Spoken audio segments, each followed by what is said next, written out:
people get stuck on the fact that it's a religious thing. I don't think I was arguing religion. I specifically said that marriage comes from God. That's true. Civilizations also came from God. Creation also came from God. What I find interesting is that no one ever shares an alternative, because I'm not necessarily advocating that marriage is supposed to be, everybody's end point or how it looks or how you carry it out. What I find interesting, though, is that people who say that they don't follow religion seem to covet this particular practice. That's what I find interesting. If relationships are to operate outside of marriage, great. Show me where that is sustainable. I'm gonna have to disagree that marriage is only religious. It is not. Marriage has been found in history far before the Bible even existed. Now, I will give you that the Bible does give you, kind of like direction for marriage, but marriage in and of itself was a civil thing, and it existed long, long time ago in ancient civilizations. Um, just because a person is not religious does not mean that they don't believe in at least the legal aspect of marriage. There are a lot of things that you can do where you don't have to get married. Like many things you can do without having to sign that document. Um, but legally, to be like default person, yeah, you probably should get married. You're the father of your children. You want to be in the same household. You love your wife. Like, and it doesn't always have to be like strictly business. Like, marriage is for people who love each other. And just because someone is not a religious person, does not believe in religion, is atheist, is agnostic, or whatever they are, it doesn't mean that they don't love their person and they want to get married to them. I don't think that it just belongs under religion. So I just wanted to kind of add that in because people people who are so attached to the Bible don't make room for anything else to exist. Like everything is for religion. If it happened in the Bible, it's for us. And I don't know why you all or why anybody else is doing this because this is for us. And it's just not like that. I don't like that people do that. So yeah, atheists can get married. Buddhists can get married. Like it's not just for Christians and it's not just in the Bible. But Buddhist, that's a religion. But I'm saying like Christians It's a specifically very do that loose religion. because of the Bible. You see what Oh I'm yeah, saying? Like, yeah. That's not what I was wrong. Okay, you're right. huh? Yeah, I got you. That's what you're saying. Yeah. So you think that like if somebody just hypothetically, do you think that a marriage under Buddhism would be more performative than one under Christianity? Mm-mm. Why not? In this scenario, what do you mean by performative? And Which are the same that we'd already defined the shit twice now. I mean, it's all performative. How so? Everything social, everything that is a social construct is all performative. It's all performative. Okay. You perform masculinity, I perform femininity.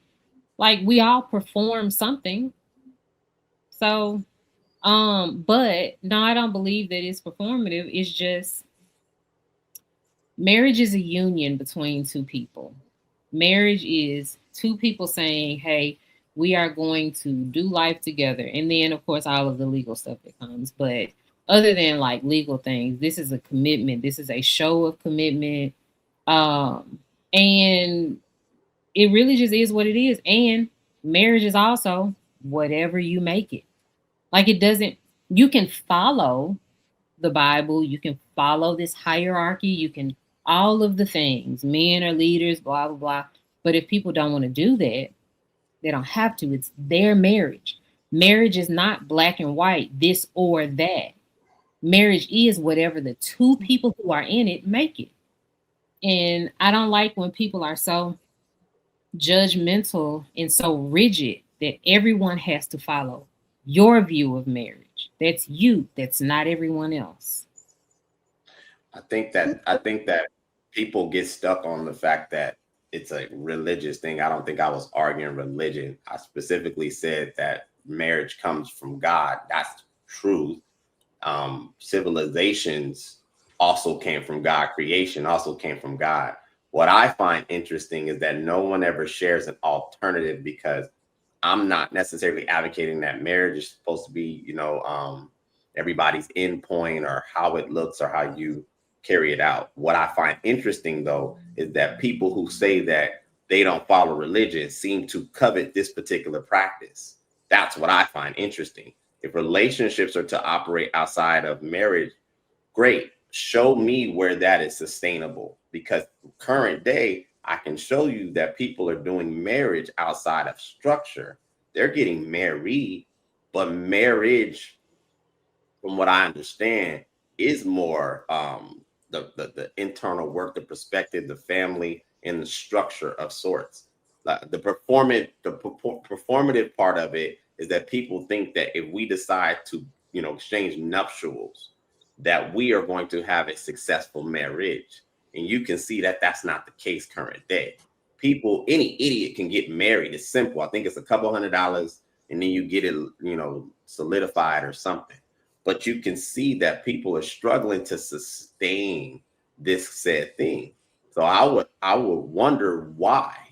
If it's so fluid and it's so open, then we should have more success levels of it, more longevity, because then we have to change the death do you part. We need to say until I get tired. We need to change the nuptials.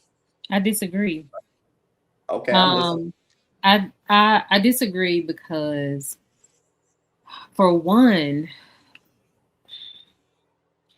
the death do you part. People mean that when they say that. I think that people don't understand what that means fully. I don't think that people have done the work that it takes to understand what death do you part means. I think people would be very careful about getting married and who they get married to if they really understood like that level of commitment. Um, but also, we can't say that marriage inside of religion or whatever means that people are doing the work. People do less work inside of religion. Like men in particular do far less work. I'm a woman. I don't know what to tell you. You can now that you can disagree with, but I'm that's how I feel. But I think that people use um, uh, I think people use a lot of excuses that, well, God know my heart or blah blah blah. Like it's a lot of excuses I've heard from religious people to not take accountability, to not grow, to not work, to all of those things. So it happens inside and outside of the faith. So I disagree that people, whether they're religious or not, are going to do introspection and work on self to make that relationship work. It's just as a whole, we don't know what that looks like because marriage has never been about love. Marriage has always been about women attaching themselves to a man who could take care of them because they couldn't get a job, they couldn't have a bank account. Like we're just outside of that. So we don't know what commitment really means because women committed to a man because they had to. And then you had instances where these women actually loved their husbands. But more often than not, we can't prove that it wasn't mostly out of not convenience, but out of survival. So now we need to figure out what marriage looks like outside of a woman trying to survive, attaching herself to a man to survive. I think that's an interesting theory, but I think we can prove it because that's that argument comes up a lot as far as the bank accounts and credit cards, which are just tools to advance one's ability to do commerce.